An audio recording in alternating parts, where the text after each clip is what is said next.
Paniza es tierra de paz. La piedra que aguanta. Esas palabras. El placer es mucho mayor. Sobre todo el color. Antigüedad de la historia. Las sensaciones que tú ves que se trata de un vino.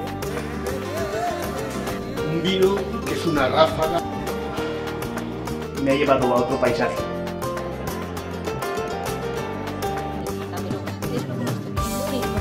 Pensamos que nos merecemos, por las calidades de nuestros vinos, el reconocimiento que se está teniendo en los demás sitios, que también por parte de de los nacionales y de los aragoneses y zaragozanos se nos reconozca también.